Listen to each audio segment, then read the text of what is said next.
월요봉추입니다. 오늘 3월 20일 오후입니다. 이번 주 시장 얘기 조금 드려보고자 하는데요. 얘기를 들어보시고 도움이 되셨다고 생각되시는 분들은 구독, 좋아요 한 번씩 눌러주시면 감사하겠습니다. 자, 바로 보도록 하죠. 제가 지난주까지 한 달, 두 달, 한 달여 정도 동안 계속 말씀을 드렸던 게, 최대 지난주까지, 시장, 어떤 바닥을 잡는 듯한 어떤 흐름들이 조금은 나타나는 모습들이, 진행이 될 것이다. 그러면서 요번 주부터는, 조금씩 시장 안정과 관련된 부분들, 이제 조금씩 안정을 점진적으로 V자 반등까지는 어렵겠지만 점진적으로 바닥을 다져가면서 서서히 안정화되는 흐름을 좀 보일 가능성이 높다 이렇게 말씀을 드렸는데요. 관련해 가지고 한번 얘기를 좀 드려보도록 하죠. 자, 보겠습니다. 먼저 지난주 얘기인데요. 지난주 다우는 5.5% 정도 상승을 했고요. 이 5.5% 상승에는 어 금요일 날 이 우리 장 이제 끝나고 금요일 날 올랐던 부분 뭐 많이 오르진 않았지만 올랐던 부분들도 좀 있었었고요. 나스닥은 뭐 8%의 상승이 뭐 진짜 2020년 그 이후 거의 뭐 최대폭의 주간 상승 비율을 나타낸 걸로 보여지는데 금요일 날도 2% 이상 올랐어요. 사실 제가 금요일 날 미국 선물 옵션 만기일이기 때문에 뭐 안에 수급들이 별로 그렇게 썩 지난 한 달간 그렇게 썩 좋지 못한 부분들이 좀 있어서 좀 조정 가능성도 좀 있을 것 같다라고 말씀을 드렸었고, 최근 상승폭이 또 조금 컸기 때문에 그 부분에 대한 차익 물량도 조금 있을 것으로 봤기 때문에 조정 가능성을 말씀을 드렸는데, 일단 연속적으로 또 크레이지 모드를 좀 발동을 시켰습니다. 아마 다음 주 월요일이나 화요일 정도에는 조금 조정을 줘야 되겠죠. 차트상으로 놓고 봤었을 때도 대략적으로 지금 다우가 약간 좀 남기는 했습니다만 뭐 S&P 500, 나스닥 뭐 다우도 마찬가지긴 한데 60일선 부근까지 지금 거의 반등이 지금 나온 상태이기 때문에 위로 얼마 안 남겨뒀죠. 그래서 아마 60일선 기준으로 해서 한 번 정도는 조금 쉬었다 가야 되지 않을까 하는 상황은 차트상으로 봤을 때는 그런 상황 정도는 하나 보인다 이렇게 말씀을 드리겠고, 이 부분이 미국 같은 경우도 이렇게 떨어졌다가 지금 요렇게 올라온 거거든요. 요 정도 올라온 건데 여기서 요런 식으로 요렇게 가다가 요렇게 점진적인 흐름을 보일 가능성 있을 거고, 중간중간에 급변동이 한 번씩 나올 수 있는 부분은 지금 현재 우크라이나의 불확실성 아직까지 남아 있기 때문에 그 부분의 노이즈나 아니면 구체적인 해결안들이 계속 이 기대감을 가질 수 있는 상황이 나올 것이냐에 따라 가지고 위아래 조금 움직임의 변동성은 나타날 수 있는 그 조건은 뭐 가지고는 있기는 합니다. 우리 시장 같은 경우 지난주 코스피는 1.72% 정도 상승이 나왔고요. 코스닥은 3.5% 정도의 상승이 나왔습니다. 미국에 비해서는 상당히 좀 부족한 모습을 보였는데 중국 영향을 좀 받았었죠. 중국 봉쇄 영향이 좀 있었었고요. 미국 증시에서 중국 상장돼 있는 기업들 상패 우려가 또 한 번 있었기 때문에 주 초반에 그 영향으로 인해서 미국이 반등이 강하게 나올 때 우리가 그 반등을 지금 제대로 따라가지는 못한 모습이었습니다. 지난 한 주는.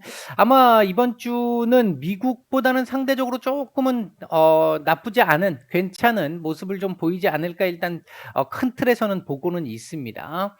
지난주 있었던 상황들 정리 간단하게 해보면요. 일단 지난주 FOMC가 있었습니다. 이게 굉장히 중요한 FOMC였다라고 말씀을 드렸어요. 드디어 금리 인상이 시작됐고요. 0.25%포인트를 올렸는데, 이 금리 인상이 이제 시작한 겁니다. 앞으로 최소 2년간, 올해 내년까지는 계속 금리 인상 시기로 들어가게 될 겁니다.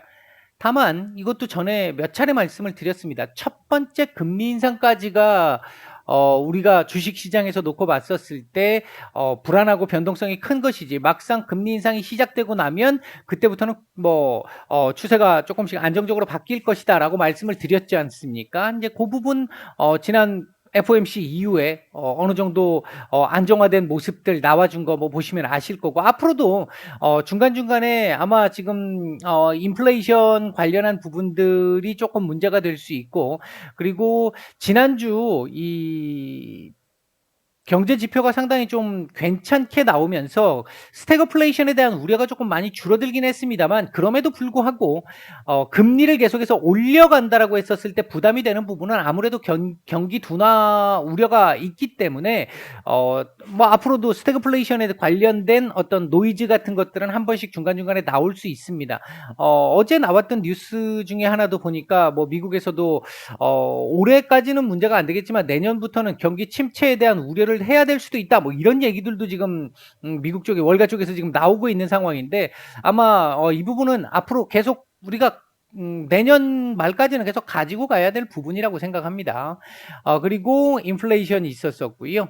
그리고 참 금리 인상 이게 시작이 됐는데 올해 말까지 일단 1.9% 정도까지 인상을 하겠다라는 게 기본 안으로 점도표상으로 나왔지 않습니까? 근데 이 부분을 놓고 보면 아마 한 번 정도 매번 앞으로 남은 올 FOMC 끝까지 올 0.25% 포인트씩 계속 올리든지, 아니면 한 번 정도는 중간에 0.5% 포인트를 올릴 수도 있는 상황 으로 볼 수 있습니다. 결과적으로 보면 금요일 밤에 미국 시장 시간으로 금요일 날 나왔던 내용이 연준 위원들의 발언 중에 하나가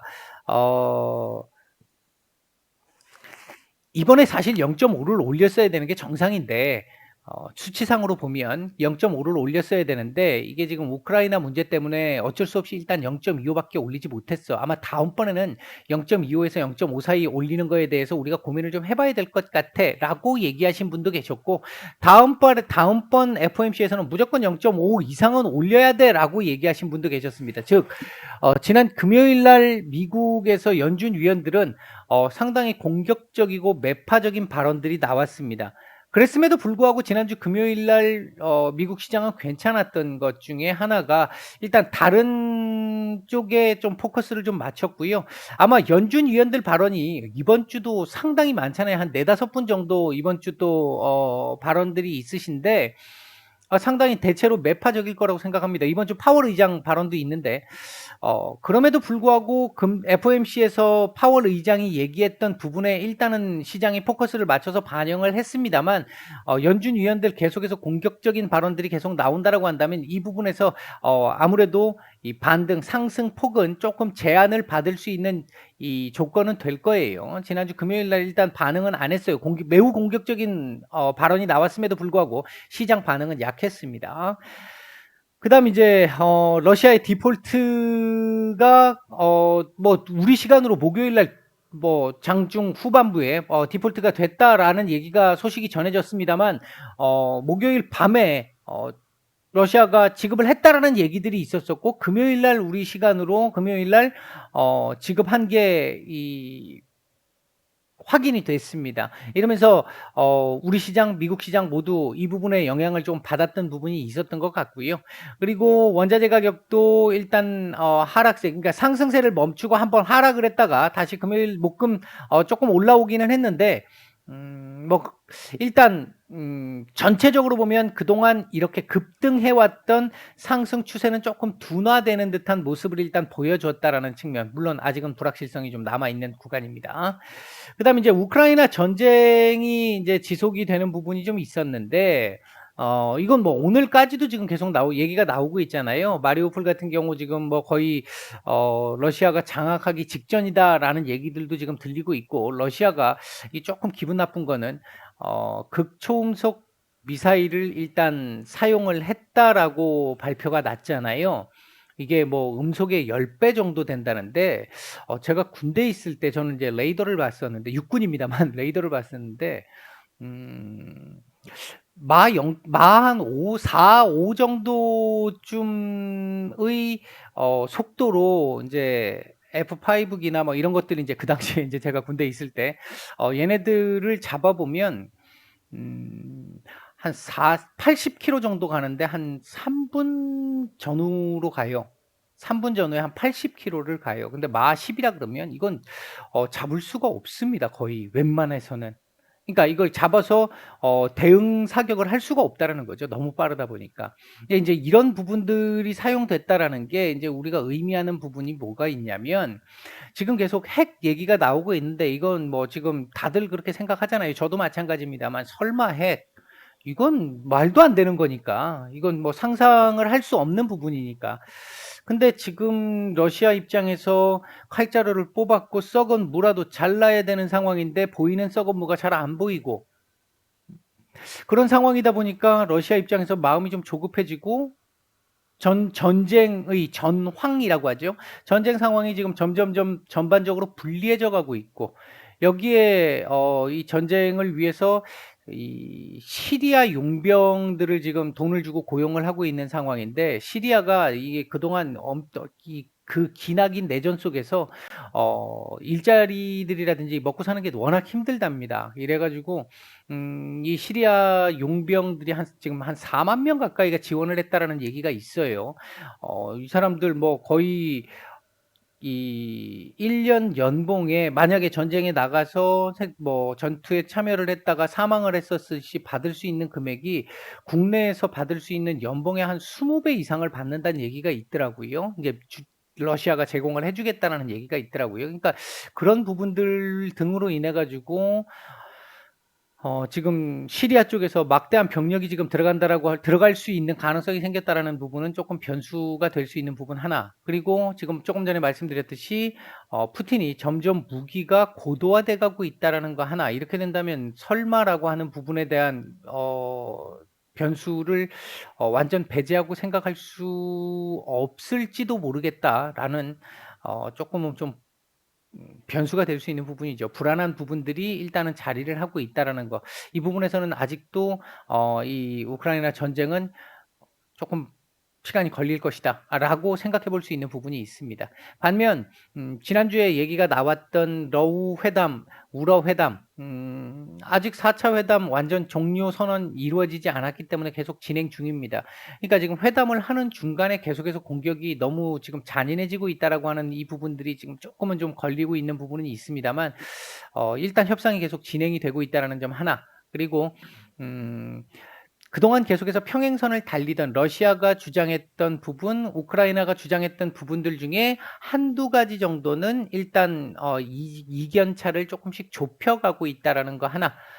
요런 부분에서는 일단 실마리를 찾을, 그러니까 어느 정도의 실마리가 지금 보이기 시작한 고 정도의 상황까지는 지금 나오고 있는 것 같습니다. 그 부분 때문에 뭐 지난주 주 후반부에 반등에 쪼끔 더 반등폭을 키울 수 있었던 그런 배경도 됐었던 그 기반이 됐었고요.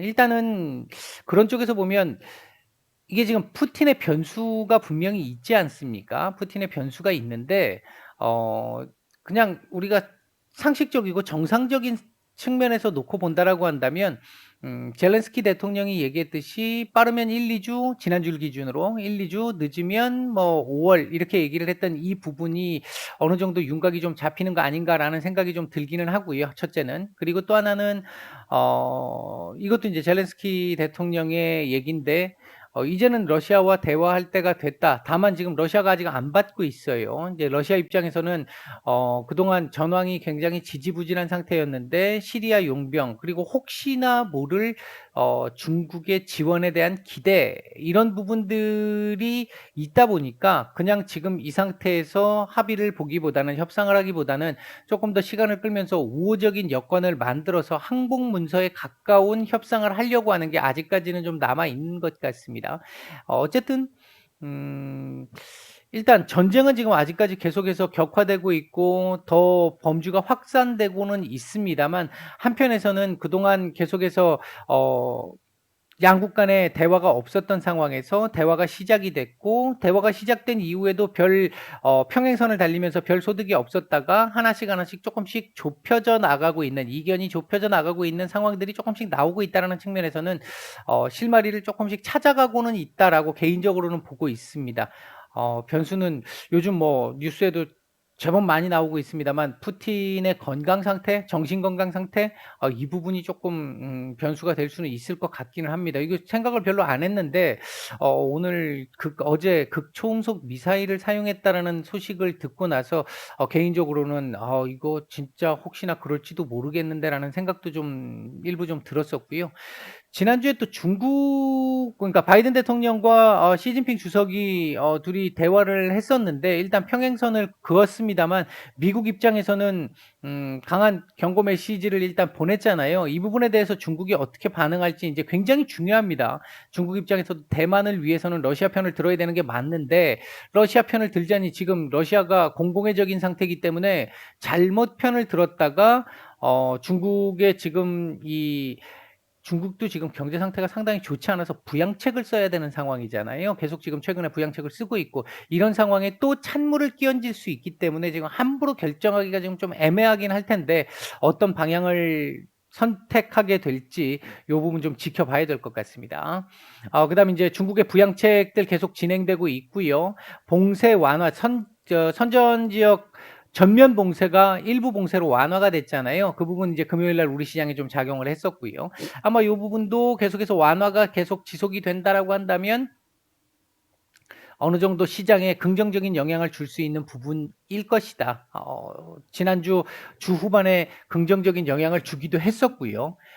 자, 그다음에 이제 확진자 피크 아웃과 관련해 가지고는 지난주 60만 명 이상 확진자가 나온 이후에 지금 일단 빠르게 지금 줄어들고는 있잖아요. 줄어들고는 있는데 이게 피크아웃인지 아닌지는 조금 지켜봐야 될 것 같기는 합니다. 일단 뭐 요런 정도 지난주 있었던 얘기들이었고요. 요번 주 인제 우리가 주목해서 봐야 될 몇 가지 이슈들을 보게 되면 일단 경제 지표상으로는 미국의 제조업, 서비스업 PMI 하나 좀 봐야 될 것 같고 여기서 우리가 인제 주목해서 봐야 될 부분은 얼마나 이 물가 상승과 관련 인플레이션과 관련한 부분에 영향을 받았느냐라고 하는 이 부분을 조금 주목해서 봐야 될 것 같고 경기가 어느 정도 제조업이라든지 서비스업이라든지 이렇게 이 경기가 어느 정도 회복되고 있느냐 하는 이 부분도 봐야 할 것 같습니다. 그다음 아까도 말씀드렸듯이 이번 주 거의 매일 연준 위원들의 발언이 있고 파월 의장의 발언도 있습니다. 많은 분들의 의견이 발언이 있는데 아마도 뭐 거의 대체적으로 매파적 발언이 나올 것 같고 지난주까지는 매파적 발언에도 불구하고 상승을 했습니다만 이번 주에는 매파적 발언에 영향을 받을 가능성도 일부 충분히 있습니다. 물론 이 매파적 발언에 영향을 받는다고 해가지고 계속해서 이번 주 내도록 주가가 그로 인해서 밀릴 것이냐 물론 그건 아니고요. 상승폭 제한 가능성 말씀을 드렸어요. 그다음에 이번 주에 EU 정상회담, 나토 정상회담이 있는데요. 나토 특히 이제 나토 정상회담에서 바이든 대통령이 지금 참석을 하기로 했어요. 유럽으로 가기로 했는데 뭐 우크라이나를 갈까 안 갈까 뭐 지금 이런 얘기도 있고 폴란드 갈까 안 갈까 이런 얘기도 있고 지금 이 얘기들이 좀 있는 상황인데 음 여기서 잠깐 이 잠깐만요.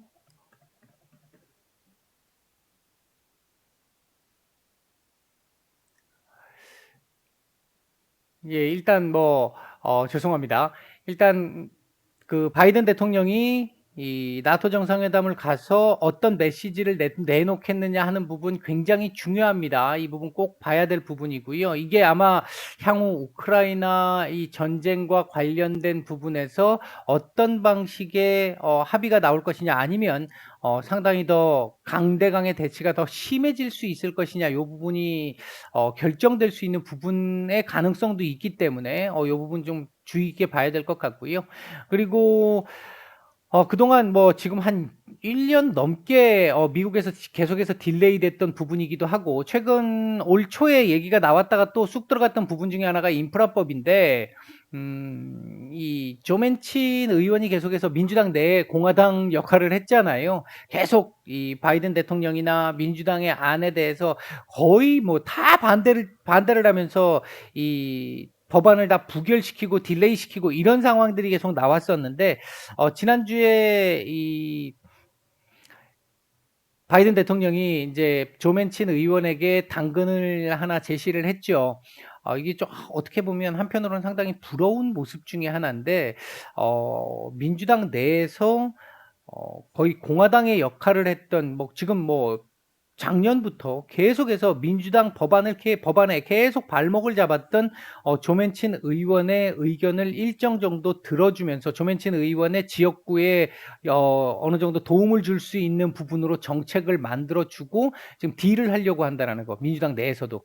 우리나라 같으면은 같은 당 내에서 자기 당을 반대하고 법안에 발목을 잡으면 지금 요즘 우리나라 분위기 같으면 다 나가라 그러고 쫓아내고 이분법적으로 자꾸 생각을 하는 경향들이 너무 많았잖아요.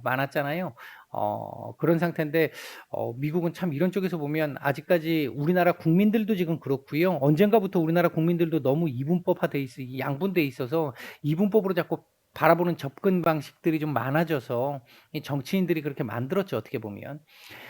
어쨌든 이 인프라법이 다시 또 주목을 조금 받을 수 있을 것 같기도 합니다. 이제 당장 이번 주에 주목을 받는다는 얘기가 아니라 가능성이 생겼다라는 말씀을 드리고 싶은 거예요. 그리고 이제 중국 부양책도 앞으로 계속해서 조금 지켜봐야 될 부분이다.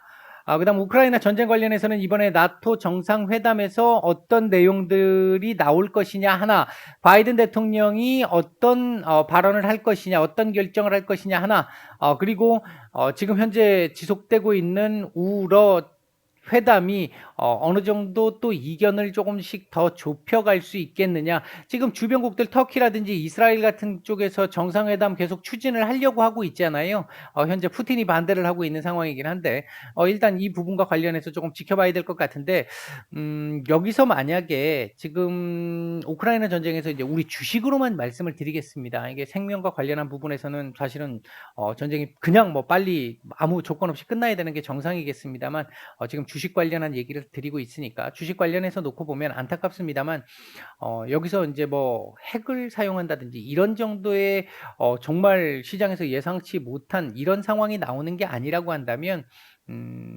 그렇게 큰 역할을 이제 우리 악재로서의 역할을 아주 크게 이전처럼 할 가능성은 점점점 줄어들고 있습니다. 그러니까 시장에 미치는 영향력은 악재로서의 영향력은 조금 많이 줄어든 상태다. 요렇게 말씀을 드릴 수 있겠고 확진자 관련해서도 요번 주 피크 아웃 나오는지 한번 봐야 되겠죠. 만약에 이번 주까지도 그 확진자 수가 조금씩 줄어들기 시작한다라고 한다면 지난주 후반부를 기점으로 피크 아웃했다라고 이제 확실히 얘기할 수 있는 상황이 되겠죠. 일단 요런 정도 말씀을 드릴 수 있겠고요.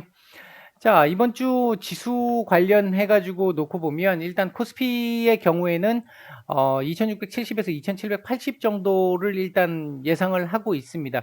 아마 주 초반에 월요일 날 우리 시장 오전 출발은 괜찮겠습니다만 상승폭을 계속 키우기는 조금 애매할 것 같기는 하고요. 미국이 조정을 한번 받고 돌려지는 주 후반 정도쯤 됐을 때 우리도 역시 조금 괜찮은 모습을 보이지 않을까. 점점 가면서 그러니까 월요일, 화요일, 수요일 넘어가면서부터 아마 시장이 조금씩 이제 안정되는 모습들이 나올 거라고 봅니다. 그리고 화요일이나 수요일 날 조금 눌림이 나온다 하더라도 그것도 바닥을 잡는 안정화 과정에 포함되어 있는 내용이기 때문에 크게 걱정 안 해도 되지 않을까 개인적으로는 그렇게 보고 있고요. 코스닥은 905에서 950포인트 정도까지 일단 보고 있습니다. 이번 주 키워드는 연준 위원들의 발언, 이 발언이 강경하게 나올 걸로 예상이 되기 때문에 공격적 발언에 대해서 시장이 지난주는 반영을 안 했지만 이번 주 얼마 정도나 반영을 할 것이냐 하나. 그리고 이제 바이든 대통령이 나토 정상회담 가서 어떤 결정과 발언들을 할 것이냐. 그다음에 이제 우크라이나 이 전쟁 관련해 가지고 실마리가 조금 더 확실하게 실마리가 좀 잡히는 게 나올 것이냐 이런 정도 생각해 볼 수 있을 것 같고요.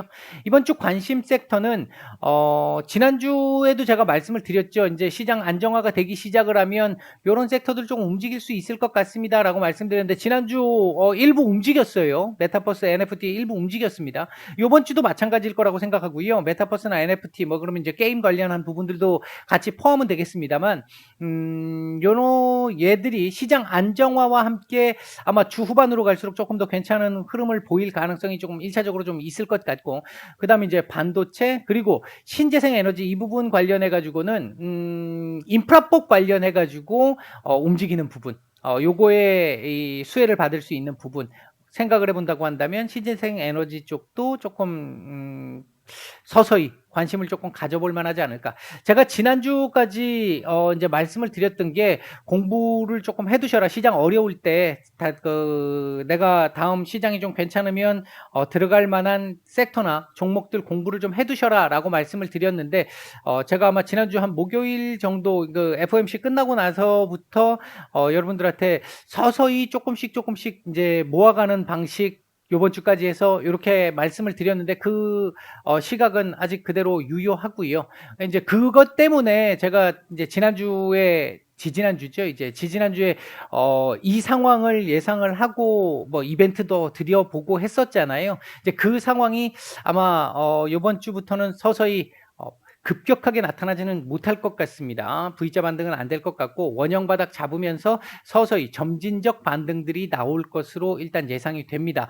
어 그동안 뭐 진짜 역대급 이 1, 2, 3월 중순까지 역대급 매일매일 터져 나오는 돌발 악재들 때문에 시장이 정말 말도 안 되는 상황을 맞았습니다만 이제 쪼끔씩 그걸 주워담는 상황들이 나올 수 있는 당분간은 나올 수 있는 상황들이 진행될 걸로 보여지니까 쪼끔씩 그동안 공부해 놓으셨던 종목들 어 한 번에 잡지 마시고 쪼끔씩 쪼끔씩 이렇게 분할해서 잡아 보시는 거 나쁠 것 같지 않다라고 일단 말씀을 드리고 오늘 말씀 정리하겠습니다. 남은 휴일 잘 보내시고 내일 뵙겠습니다. 마치겠습니다.